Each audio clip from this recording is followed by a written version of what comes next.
Hey everybody, Mike Jeffers, and welcome to another episode of Open Mic. We are here at Buddy Guys, and we are doing some preview interviews with artists that are performing on the Chicago Blues Fest. And today, I'm very excited. We have Sheryl Youngblood joining us.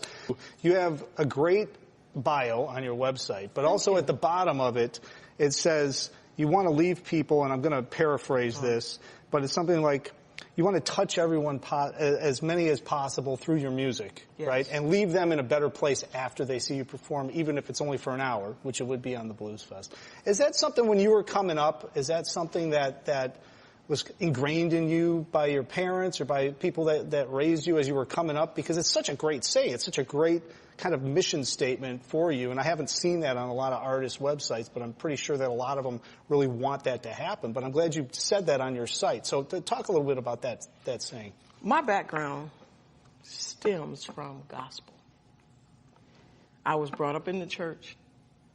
And when people say, you're going to force your child to into religion, you're going to force... No, it's not about that. It's about being brought up in the right path, so that when you fall, you have something to fall back on. So my history comes from gospel and gospel music. In terms of making people feel a certain way, you know, people deal with things every day. Mm-hmm. You don't know, you never know, even though a person is smiling, you never know what they're feeling or what they're going through. So if I can just make somebody smile or touch somebody, even just for a few minutes, then I've made a difference. And that's where that comes from. It comes from making a difference. You can be, and I love my church. I love the church, being in the church. But you can be in the church all you want to. But there are 50,000 people out there that I can basically touch from the stage, just making them feel like they're important and making them feel like they matter, because they do. Did that help, that thought process help you as you were starting to learn how to sing and starting to get into different genres? Because, you know, I mean, it can be somewhat brutal when you're learning stuff, when you're going through things, but having that positive attitude all the time. A lot of artists get beat up along the way, right? And a lot of people fail, which is a great way to get better, is the way I always think about it. You know, if you're not failing, you don't know what you need to work on to get better. Right. Yeah. Exactly. But as you were coming up, it sounds like that was instilled in you maybe through the church, but then even when you were branching out into other genres or getting interested in other things, you brought that same mission to all of your creativity, right? Yeah, I did. Being brought up in the church is a way to be in front of people, you know, and you have the opportunity to do different things like be in plays. And my church, Mount Zion Baptist Church, is where I came from. And we had people who wrote plays. We did plays in the church. We did youth Sunbeam Choir. So I started at 5 years old. Wow. And we had the Sunbeam Choir. Miss Ida Mae Richards, baby. Her favorite color was red. That's my favorite color, too. But she was over our Sunbeam Choir. Sunbeam Choir was from the age of 5 to 11 or 13. Going way back, I can't remember. But so I had the opportunity to... My mother was a musician and a singer, and she had her own gospel choir, gospel group called the Royal Harmonettes. So my mother being a musician in the church, of course, I was going to sing it in the Sunbeam Choir. Yeah. So at 5 years old, I was in the choir, and my first song was Jesus Loves Me, This I Know. So with that, you start to see how you can touch people. But I didn't know that music was what I really wanted to do. Even at the age of 14 or 15. Yeah. Singing in the church, they would be like, well, I'm going to buy your CD. That scared me. Because like you said, the people in the limelight or in the screen, or they could really be hurt by what people say, even though people don't know them. They could go through a lot of different things, which would make them either crawl up in a shell or come out swinging. Yep.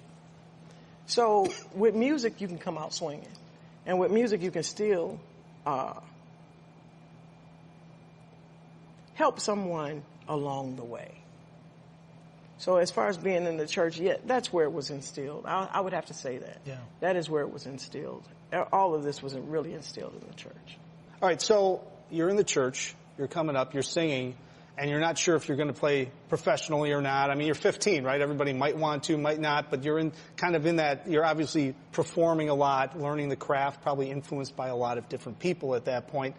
How did you get involved with the gospel group, Reverend Milton Brunson and the Thompson Community Singers of Chicago, better known as the Tommies? Yeah. Won a Grammy, my God, yes. a Stella Award. Yes. How old were you then? I was 25, between 25 Okay. and 30. So I stayed with the Thompson Community Singers for about 17 years. Well, after Reverend Brunson died, because that was my heart, he was so stern. He was, oh my God. How did you get in the group to begin with? Well, so at 15, I had my own female group called Sisters. And we would perform at my home church and different things like that. And then somebody mentioned to me that I should go and check out, one of their programs. Mm-hmm. So I went and checked it out. I said, okay. And then they said, okay, you like it? I said, yeah. And they said, okay, you need to audition. I said, who? Fear struck all through my heart. But I ended up, long story short, I did end up going and auditioning for the group, and immediately, by the grace of God, I was like, they was like, well, you'll get your letter, but you're in. Wow. You sit right over there. And I was like, okay, well, thank God for that. And I got to meet a lot of different people and things like that. Mm-hmm. But that's technically how I got involved with the Tommies. But once a Tommy, always a Tommy. I love them dearly. I have my own schedule, so I'm not able to come back and do a lot of the things that they do, but right. I still love them dearly. And having my guitarist, he always mentions Grammy Award winning. I would love to do that with my own, yeah, well, hey. with my own name. However, I'm honored to be a part of a group that has lasted forever, as far as I know. Yeah. And they did finally win a Stella while I was in the group. They won two Stella Awards and a Grammy Award. Wow. So he was like, hey, you were with them, right? You sung, right? I said, yeah, I sung. Hey, it is what it is. So I said, okay. How did you start playing professionally, leading your own group? Getting into the blues, leading your own group, because I'm hearing a lot of gospel, I'm hearing a lot of church, I'm hearing a lot of organized things, but when you go out, and you're not even a side person, you have been, I know, but leading the Sheryl Youngblood band is different than getting a call to be in a group or to go play with somebody else, right? I mean, that's a whole other, you're running a business at that point, yes. And you're in charge. Yes. Well, I'll tell you that. Initially, I had my own female group, musicians, mm-hmm. called Ultimately Blessed. Besides my female group called Sisters, I was only 15. I was in my home church with Sisters. I developed Ultimately Blessed, which was a female band that I played drums and sung with. And at the same time, I was working with Bobby Slim James, Root Doctor. I don't know if you've heard of Roy Hightower. His name is Doc Root now. Okay. Dr. Root. He actually brought me on the scene. Drummer Oscar Seaton was at my house like every other day.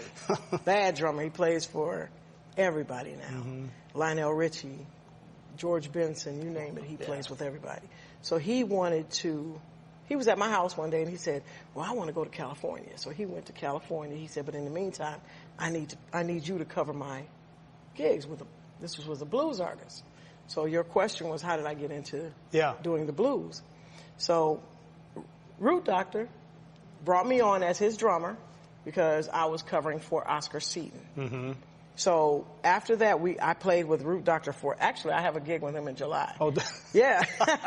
So I played with him for a period of time, almost, I'd say 9 or 10 years. And then I played for Bobby Slim James, who physically brought his van to Joliet, Illinois, and moved me to Chicago. Really? Yes. Wow. So I played with, and that night he moved me. We had a blues kid. So I didn't sing with them. I just played drums. I would do some little background here, a little background there. And then I played for, still doing the gospel. Had a chance through Humvee Entertainment, had a chance to play for Yolanda Adams and Daryl Coley. Daryl was so sweet. I mean, they're both so sweet. Mm-hmm. And this is still, I'm still in the Thompson Community Singers. So you're right in that, you got all sorts of stuff going on right now. I'm still in the gospel, but I'm still doing blues, I'm still doing R&B. And then while I had my own female band called Ultimately Blessed, I developed another band for a dance band called Say Yes. Just to play other gigs, probably, right? Just to play other gigs, right? Because I needed to keep working. Right. Plus, at the time, I was working a full-time job. So, that's what happens, right? That's what happens. Yeah. So, in that, I was playing, I had my own dance band called Say Yes. We did a lot of the casinos and ultimate dance music. Mm-hmm. And then I still had over here Ultimately Blessed, so we did benefits for breast cancer, Alzheimer's, diabetes. We did every year we would do 2 or 3 benefits where all the proceeds would go to one of those organizations. So I still kept Ultimately Blessed around, and I still had Say Yes. But then, 2013, I decided, okay, I play with everybody in the blues. Mm-hmm. Being Artie Blues Boy White's drummer was God rest his soul, but he was one of the sweetest guys. I mean, all of them were sweet, but he was one of the sweetest guys. You know, he cracked a lot of jokes on me. But it was cool. And he was stern too. So here I got gospel sternness with Reverend Milton Bronson. Right. And I got blues sternness with Artie Blues Boy White and Floyd Taylor, Johnny Taylor's son. Mm-hmm. So I said, okay. I was doing background singing with them. And so they was like, well, you need to, why don't you sing? You need to sing. Yeah. Okay, Sheryl, sing a couple of songs. I'm like, So that started, I was already playing drums and singing in church. I was already playing drums and singing for Ultimately Blessed. I was already playing drums and singing for my dance band. So I said, well, okay, I'll do it. So then one day I got up from the drums. And you feel closer to people. Mm-hmm. It's one thing for me to be on the drums, because the drums are always, you're a drummer. I know. Where are we always? In the back. In the back. In the back. And there's a barricade because the drums are between us and anything else happening. Yeah. And then you got musicians standing in front of you, moving in front of you. So, somebody asked me, would you get up and sing? We love your playing, but we still want you to get up and sing. So I put some tracks on to run drum tracks. And I got up and sang up front. And the feeling was a whole world different. It was a world of difference. So I was like, wow. So that feeling kind of got in me. I said, I wonder if I could do this. And I just, by the grace of God, I just did it. Yeah. Well, and you were already singing backups, so you knew harmonies and everything else, and you knew all the words to things harmony. And all that. Oh man, so do I. I mean, that's something that I love seeing, a good R&B, blues, soul, and they're like 3-4 people in the band are doing harmonies. I love Sign me up. that. Yeah. It makes it fills it up so much.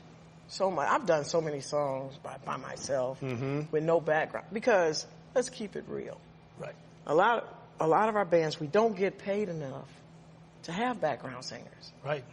I don't want anybody saying, I just want to sing with you, and I can't give them something. Right.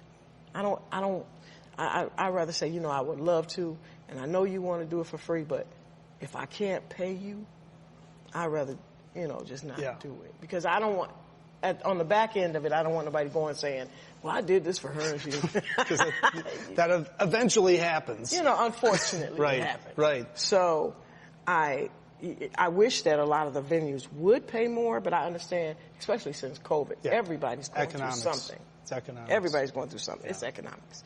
So with that, we don't have a lot of chance to do a whole lot of harmony. I try to make, if I hear one of my musicians sing, You're getting a mic. You get a mic and you get a mic and you get a mic. Everybody gets a mic. But that's what makes the sound, makes it sound so wonderful. Oh, yeah. If everybody's having a good time, if we're having a good time on the stage, then they're going to have a good time in the audience. That's it. And that's the epitome of doing music. Mm-hmm. Talk a little bit about how you started playing drums, because we jumped over that part, which we understood. I know about your singing and getting used to all of that, but the drumming thing, was that in church? Is that when you first started playing? Was it out of necessity, out of anything else, or were you drawn to the instrument? Okay. My brother had a snare in the house. My sister had a flute. My oldest brother had a clarinet. Those were three of the five that played music in the house. So I kind of gravitated to his snare. I gravitated pretty much to everything in the house. My mother had a piano, so I did play piano for a while in the church. I played organ for my female group, the Sisters. That was my position. Wow. Okay. I played organ and sung. This is what happened with the drums. One Sunday, our drummer didn't show up. Our minister of music, James Brown, his name is James Brown, for real. Fabulous guy, fabulous. Oh, my God.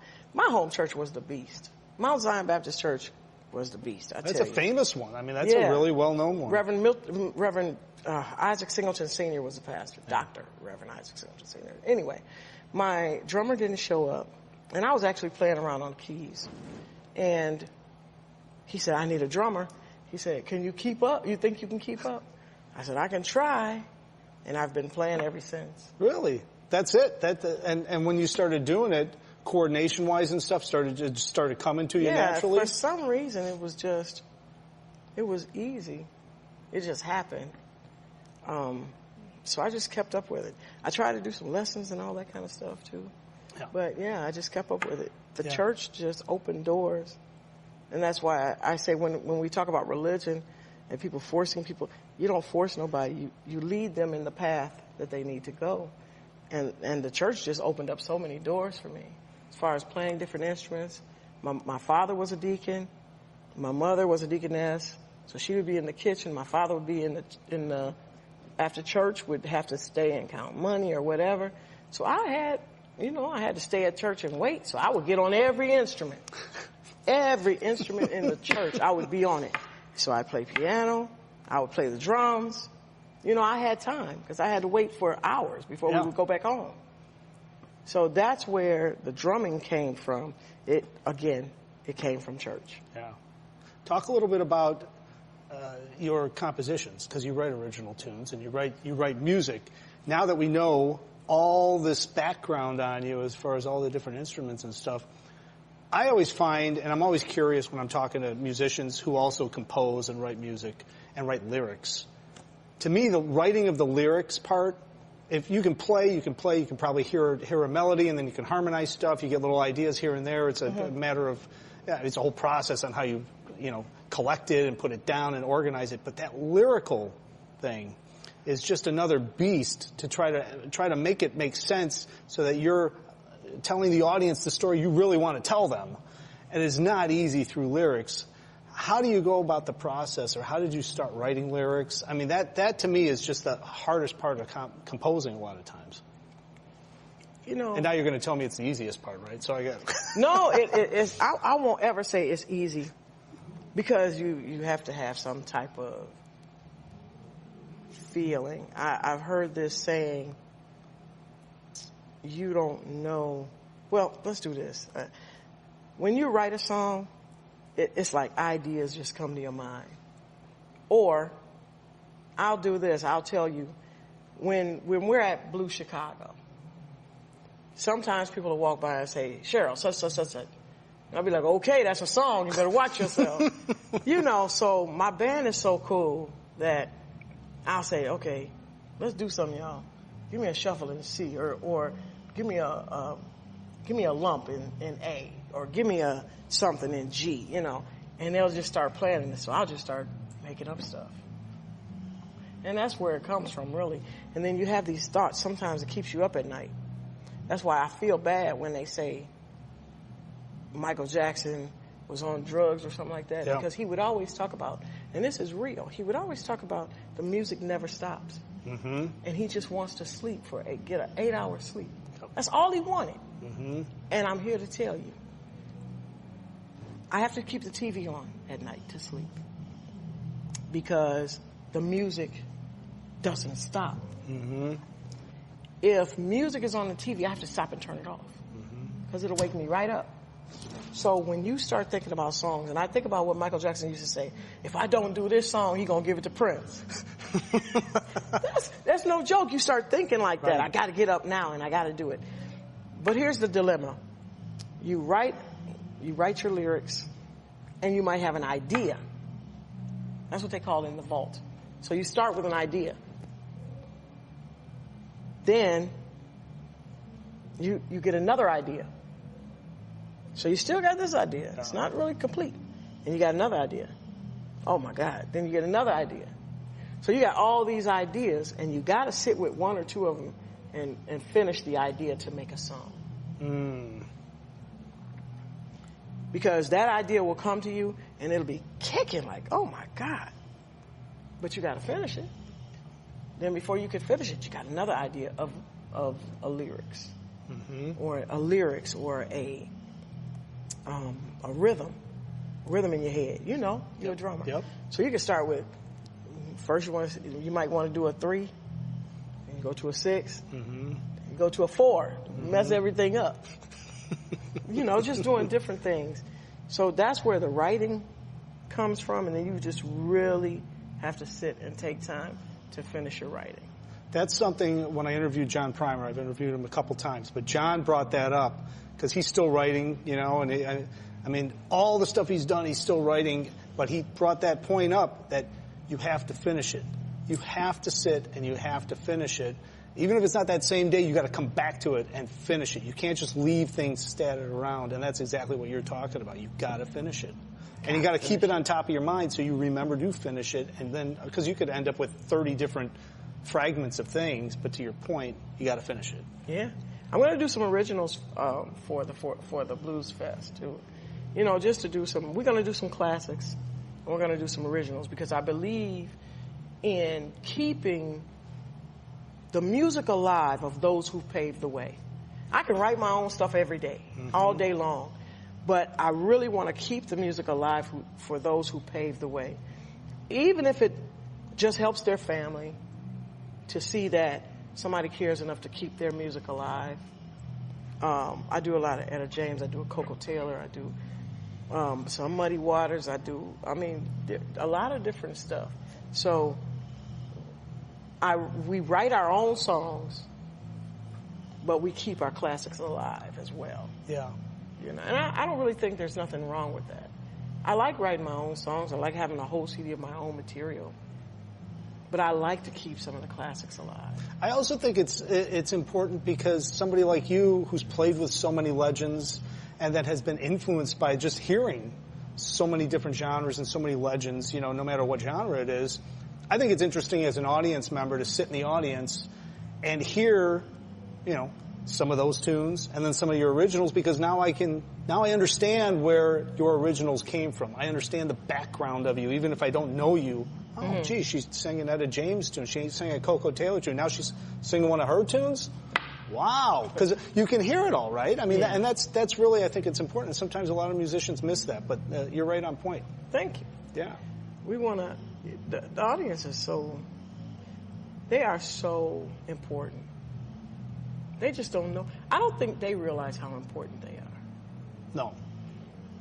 Because when they dance, it gives us, come on now, you as a drummer, you know it excites you when people are dancing to whatever you're doing.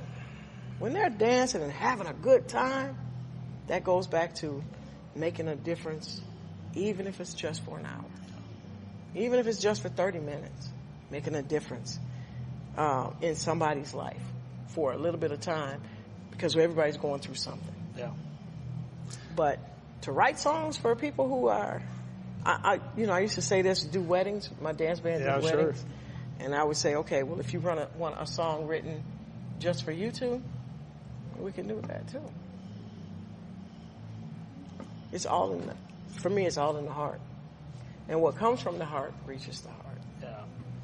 Well, this has been great. I appreciate this so much. And of course, thank you. I want everybody to go and check out Sheryl, youngbloodband.com. And if you've not seen her in person, live and in person, she's playing all over the Chicagoland area, but obviously at the Blues Fest, if you're watching this before the Blues Fest, June 11th, 5:15 to 6:15, main stage, Sunday night. You don't want to miss that, but definitely go see her if you can't catch that somewhere else in town, because she's playing everywhere you would want to go. Everywhere. Sheryl, pleasure. Thank you so much. Thank you so much. Absolutely. And as I always say, we'll have all the information at bluesfestguide.com and also chicagojazz.com. And until next time, hopefully I'll see somebody out on the scene.